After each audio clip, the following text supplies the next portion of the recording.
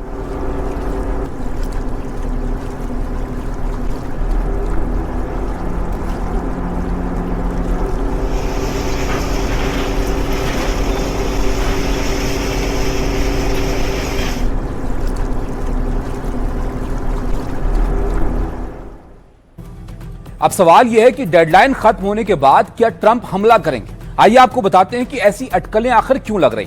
दरअसल अमेरिकी राष्ट्रपति ट्रंप ने यह धमकी इसलिए दी है क्योंकि खबर आई थी कि ईरान ट्रंप को मारना चाहता है। इसलिए ट्रंप ने ईरान को अल्टीमेटम देते हुए यहां पर कह दिया कि अगर मेरी हत्या या हत्या की कोशिश हुई तो भयानक हमला होगा। ट्रंप ने कहा कि मैंने सेना को हमले का आदेश दे रखा है। अमेरिका ने 1000 मिसाइलें लॉक और लोडेड रखी हैं, यानी ईरान की ओर मिसाइल का जखीरा तान दिया। हमलों में चाहे 1 साल लगे, हम ईरान को तबाह कर देंगे। ये बात यहां पर डोनाल्ड ट्रंप कह रहे हैं। ट्रंप की धमकी के साथ ही अमेरिका ने तैनाती भी अपनी बढ़ा दी है और दावा यह है कि 20 युद्धपोत ओमान की खाड़ी की ओर रवाना किए गए। इसमें परमाणु ताकत वाले यूएसएस अब्राहम और यूएसएस जॉर्ज बुश शामिल हैं।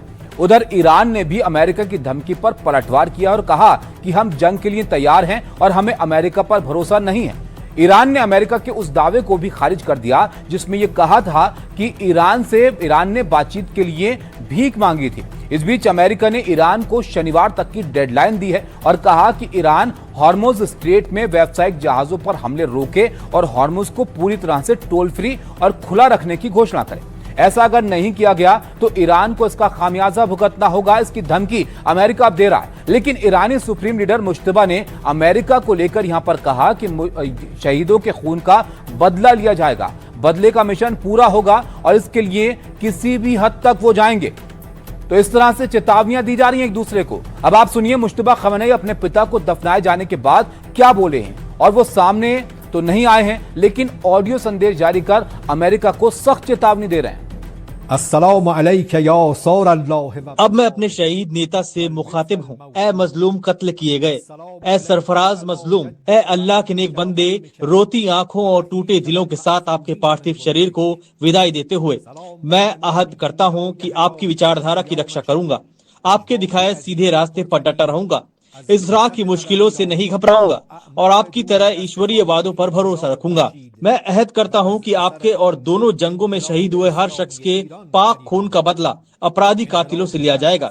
यह बदला हमारी कौम की मांग है और यह जरूर पूरा होकर रहेगा। जिन अपराधियों की सूची शुरू से आखिर तक तैयार है, वे चैन की मौत की उम्मीद छोड़ दें। यह मामला मेरे या किसी और जिम्मेदार के जिंदा रहने पर निर्भर नहीं है।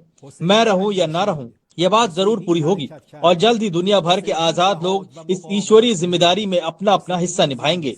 जब भी हुसैनी लोग इस राह में मजलूमाना अपना खून बहाते हैं, इस्लामी उम्मत हरकत में आ जाती है और वह पल आशुरा से, वह जगह करबला से जुड़ जाती है। यही हुसैनी जोश आज भी हमारी कौम को नई ऊर्जा दे रहा है और इमाम खुमैनी और शहीद खामनेई की विचारधारा को नया रूप दे रहा है। जमीन मीरिजाद। ऐसा लगता है कि डोनाल्ड ट्रंप के ऊपर आप भरोसा नहीं कर सकते। वो अपने जो कहते हैं उसमें यू टर्न कर सकते हैं। उन्होंने ये बिल्कुल नहीं कहा कि स्टेट ऑफ हॉर्मुज के बारे में या सीज फायर बिल्कुल खत्म हो गया। आगे बढ़ते और अब बात करेंगे समंदर में बड़ी भारत की ताकत की। आप देखिए किस तरह से समंदर में भारत की ताकत बढ़ रही है। इसके लिए ये जो तस्वीरें हैं ये काफी, आईएनएस महेंद्रगिरी नौसेना को मिल गया है और इन तस्वीरों में जो आप देख रहे हैं ये समंदर के बाहुबली की तस्वीरें। रक्षा मंत्री राजनाथ सिंह ने आईएनएस महेंद्रगिरी को भारतीय नौसेना में कमीशन किया। ये युद्धपोत 75% से ज्यादा स्वदेशी उपकरण और तकनीक से बना है।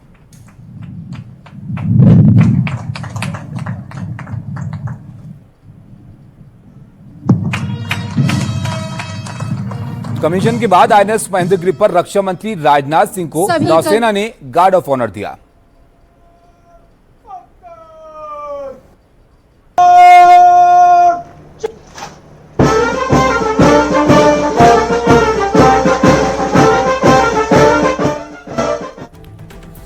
अब आपको समंदर के इस बाहुबली की ताकत हम बताते हैं। समंदर का बाहुबली आईएनएस महेंद्रगिरी नौसेना में शामिल हो गया है। इसमें 75% से ज्यादा स्वदेशी उपकरण तकनीक इस्तेमाल की गई है। यह युद्धपोत स्वदेशी अत्याधुनिक हथियारों और सेंसर से लैस है। ये हवाई हमलों और दुश्मन के जहाजों से मुकाबला करने में सक्षम है और ये एक साथ हवा, सतह और समंदर के अंदर हमला कर सकता है। युद्धपोत महेंद्रगिरी में उन्नत स्टेल्थ तकनीक दी गई है जिससे दुश्मन के रडार का इसे खोज पाना मुश्किल हो जाता है। इसे ब्रह्मोस मिसाइलों का इस्तेमाल इस पर किया जा सकता है, जबकि सुरक्षा के लिए बराक 8 डिफेंस सिस्टम इसमें लगाया गया। ये करीब 52 किलोमीटर प्रति घंटे की रफ्तार से चल सकता है, जबकि इस पर 225 से 230 अधिकारी नाविक सवार हो सकते हैं। ये हिंद महासागर में भारत की समुद्री सुरक्षा को मजबूत करेगा और इसका नाम आंध्रा बॉर्डर पर स्थित महेंद्रगिरी पर्वत पर रखा गया है, जो कि शक्ति, मजबूती और अटल संकल्प का प्रतीक है। विशाखापट्टनम में इसे भारतीय नौसेना में शामिल किया गया है। आगे बढ़ते हैं और आगे बढ़कर अब बात करते हैं हम वियतनाम की। देखिए वियतनाम में ये बड़ा हादसा यहां पर हो गया, जहां पर एक जो शिप थी वो डूब गई और इस हादसे में 15 भारतीयों की यहां पर मौत हो गई। वियतनाम का दरअसल फुक वोक द्वीप है जिसके पास अचानक से टूरिस्ट बोट पलट गई और इसमें 2 महिला समेत 15 भारतीयों की मौत हो गई।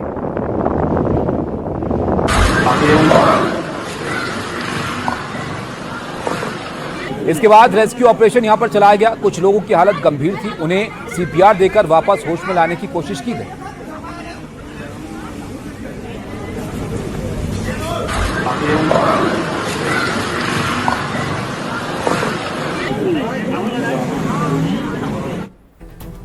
वियतनाम हादसे में जिन 15 भारतीयों की मौत हुई है उनमें 10 टूरिस्ट तमिलनाडु, 3 आंध्र प्रदेश और 2 केरलम से बताए जा रहे हैं। स्थानीय मीडिया के मुताबिक हादसा सुबह करीब 10:30 बजे हुआ।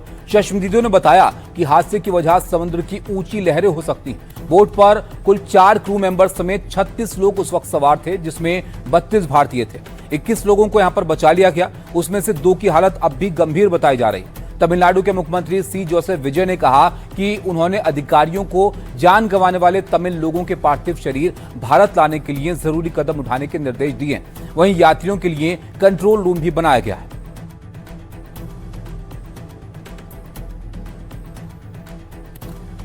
आगे बढ़ते हैं और अब वक्त है लाइफ के फंडे का।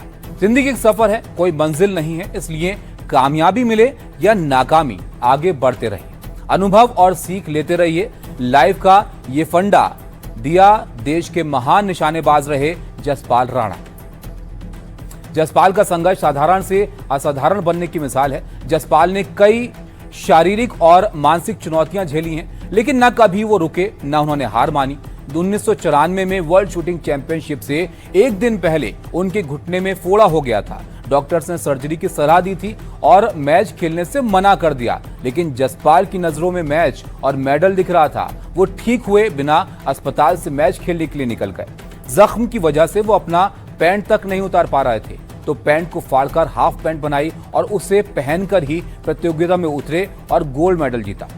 2006 के दोहा एशियाई खेलों में उन्हें 102 डिग्री बुखार था। इसके बाद भी वो खेले और 3 गोल्ड मेडल जीतकर एक रिकॉर्ड बना दिया। कॉमनवेल्थ गेम्स में भी जसपाल राणा ने पदकों की झड़ी लगा दी। करियर में 23 मेडल जीतकर जसपाल ने अनुशासन, फोकस और कड़े अभ्यास को दिखाया, लेकिन खिलाड़ी के तौर पर ओलंपिक मेडल जीतने का उनका सपना अधूरा रह गया।